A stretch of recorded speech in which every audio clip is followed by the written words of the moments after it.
ito ang dahilan kung bakit masasabi kong sulit dito sa Canada. Ito ay napapanood ko lamang sa mga video, okay? Nakikita sa mga kalendaryo o kaya sa mga pelikula. Pero ito tayo, dinala ng Diyos. Mabuti ang Panginoon. Ito ay paraiso dito sa lupa. Napakasarap po. Welcome to my vlog. SB Lolo Vlog. Thank you.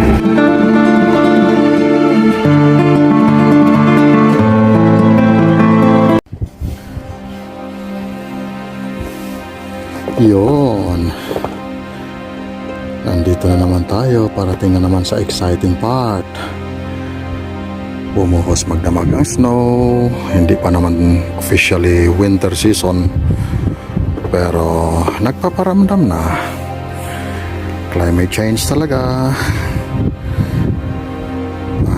Balot-balot na naman tayo ng ating mga katawan sapagkat makapala naman ang niebe. Welcome to Canada. Ganito po dito sa Alberta. Tatapakan natin ang snow. Lalakad tayo. Okay. Wala na naman ang ating mga sarili. Eto. Yo. Exciting part. Masarap ang buhay. Mapaparami na naman ang kape araw-araw dahil taglamig na naman ho. Ayos. Pasok-pasok na naman ang mga bibig. Mag-dry na naman ang mga lips. Mabenta na naman ang mga lip balm. Okay. See ya. Take care.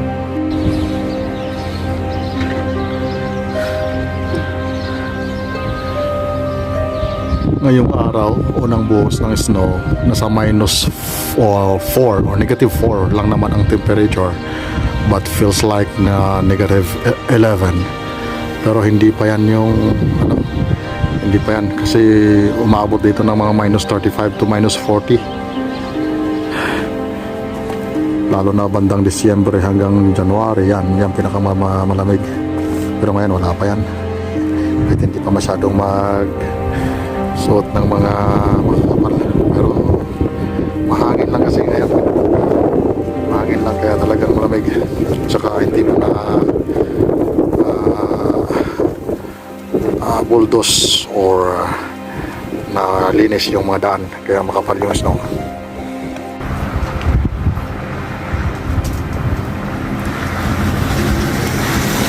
Nasa exciting part na po tayo mga kaibigan sapagkat tuwing ganitong season ho na punong-puno ng snow yung mga paligid ho, madulas ho talaga at struggle mag lakad sa labas dahil makapal yung snow, lalo na kapag mahangin, napakalamig. Kaya naalala ko nung pagdating ko rito nung 2015, may dala-dala akong jacket mula Pilipinas. Nakakala ko laban na sa winter dito. Pagdating ko rito, nako, hindi ho kinaya. Akala ko the time na pang winter na yung nabili ko sa Ukay-Ukay sa Puerto Princesa. Pero iba pa rin talaga pag nandito na.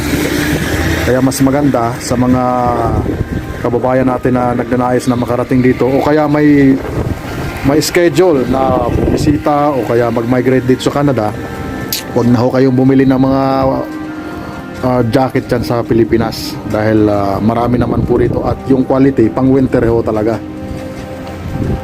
Kaya dito habang nag-aabang ako ng sasakyan, nararamdaman natin yung lamig.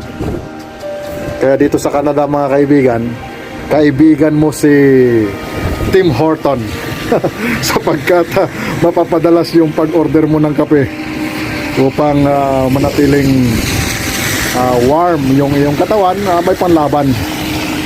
Ganun na ho, matik na ho yan dito. Kaya napakalakas ng kape rito sa Canada. Bumubuhos yung kape at umuunlad naman si kaibigang Tim Hortons. Ano ho yan, brand o kumpanya ng kape, pangmasang kape Pero kung ikaw ay medyo nag-aalta sa syudad at malalim yung bulsa mo, doon ka pumila sa Starbucks. Pero mahal ho yun, mahal. Dito lang tayo sa Tim Hortons. O yan o, tingnan mo yung bus yan. Yan. Wala naman hong problema rito sa sasakyan sapagkat nasa oras yung dating.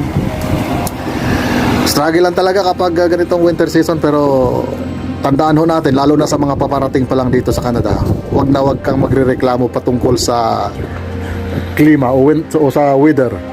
Sapagkat kapag marinig ka ng mga puti rito, medyo tataas ang kilay at pwede pang sasabihin na go back to your country. Kaya i-adapt na lang ho. Makakayanan naman. At umpisa pa lang yan. Sa umpisa lang yan na medyo struggle, pero kapag masanay ka na sa lamig, makaka-adjust din yung katawan mo.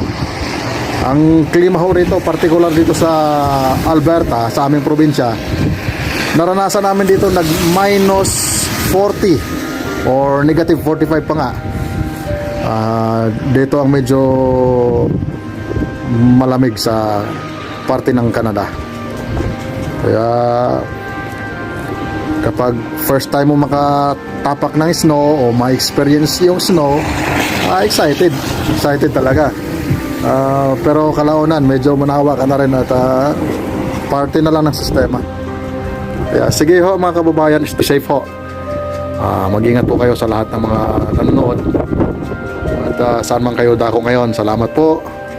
At mula ho rito sa Alberta, Canada, bumabati sa inyo ng malamig na araw.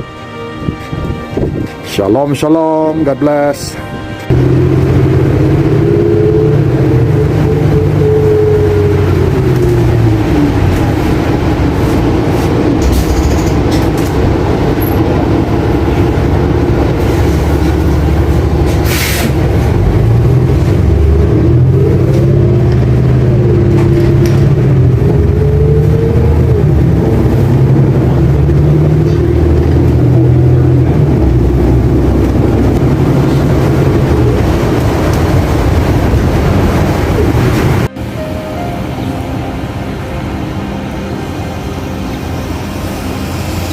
Good morning.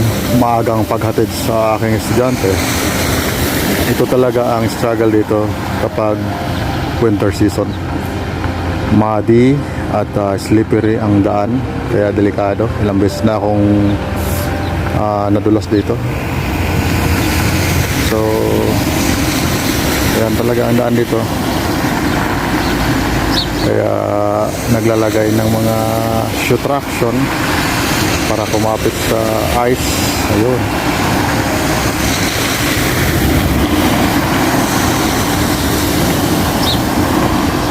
Alright. Ganda ng umaga, ganda ng araw. Okay.